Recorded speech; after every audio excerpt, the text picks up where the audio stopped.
A follow-up video to the auction that was at the Salzburg Expo. So if you go to this site, if you want to have a look at it yourself, or you want to run through it with me, you can go to this site. I just put in Salzburg Classic Car Auction, and there's one here called Auction Zip. And if you go onto that site, it will show you the actual prices and what they went for. Some of them quite surprising.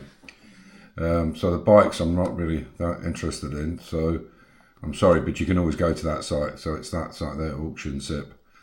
So what is very strange here, I don't understand why they've done it, or they don't understand or something, is it says no reserve on all of it, and yet it's okay. It was estimated between 5 and 7, and but it says no reserve. So.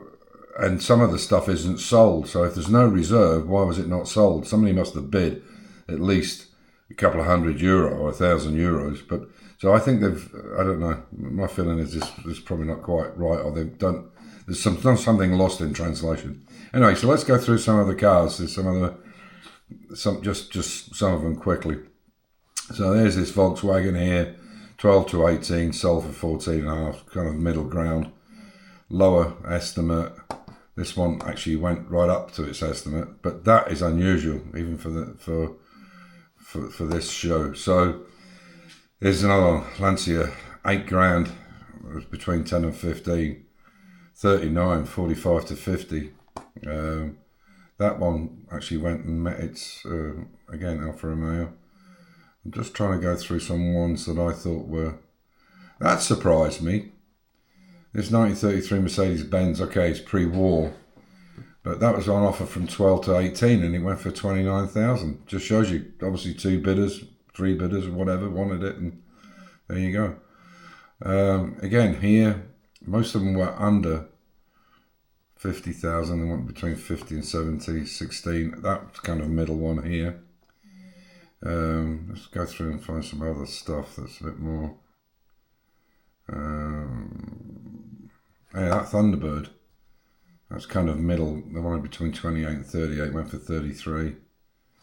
That Corvette I was looking at in the video, I mean, that didn't even reach the 70, 68,000, which I think, and that Buick, I mean, that's a steal. I mean, it was immaculate. It's 51 Buick 8, and they wanted 28 to 38, and it went for 24. I mean, that was an absolute steal for that, in my opinion. 24,000 euros. 20,000 quid, unbelievable. That Thunderbird kind of went middle. And here's this E-Type. So it was 72, and it went in between 35 and 45. It went for 22 grand.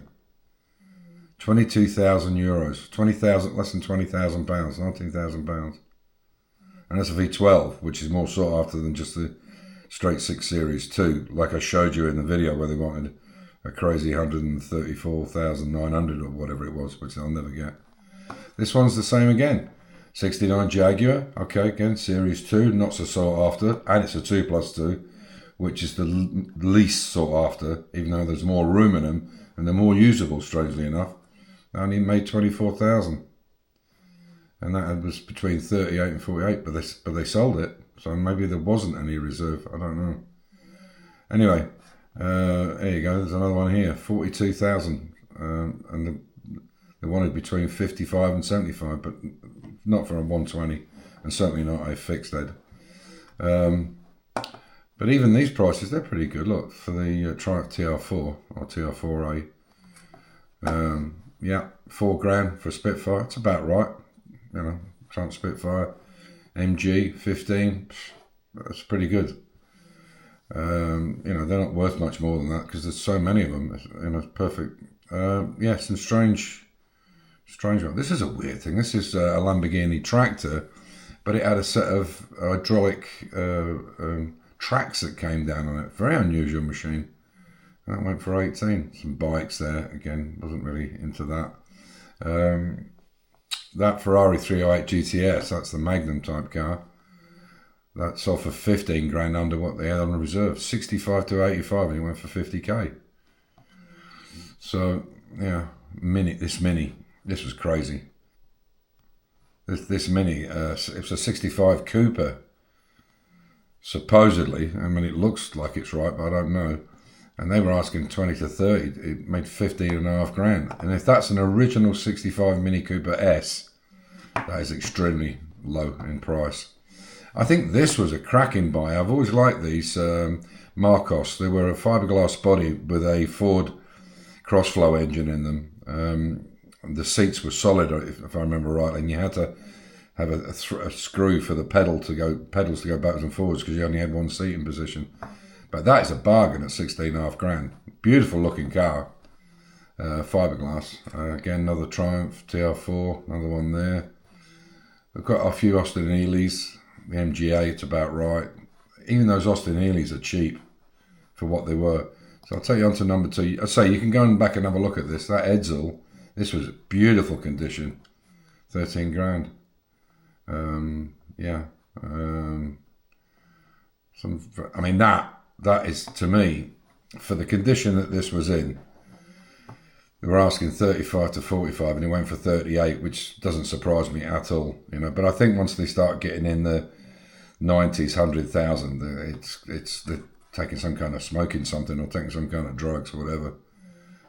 But yeah, I think that was quite a nice buy for sort of 5,600. It wasn't a GT. It was just a 1965 Ford Cortina, but it was done in Alan Mann racing colours, which is a nice tribute, and it looked in quite good condition, I have to say. Yeah, this was an absolute minter.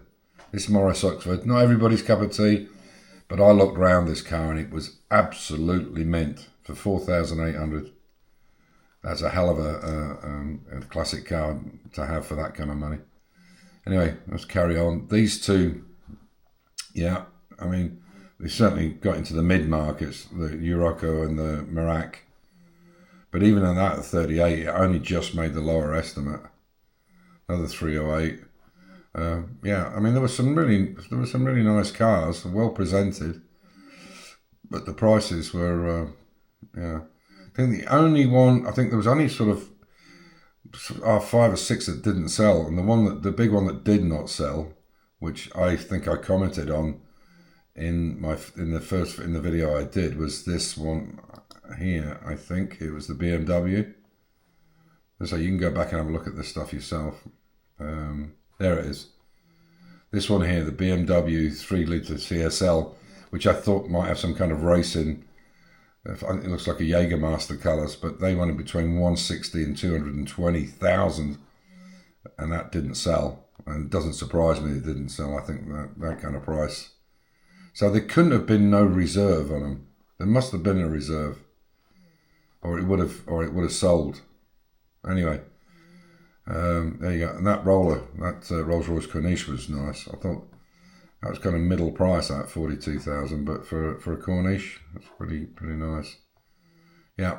Anyway, so if you want to have a look at the site, I'll put you back and show you exactly where it is. I have to go back through the site, and it's called Catalog Salzburg Classic Car Auction 2025 Auction Zip. Is what you're looking for. So I hope this information is interesting to you, and you can go back and have a look and let me know what you think in the comments. Take care, as usual. Stay safe, keep the faith, enjoy your hobby, and I'll catch you in the next one. Bye.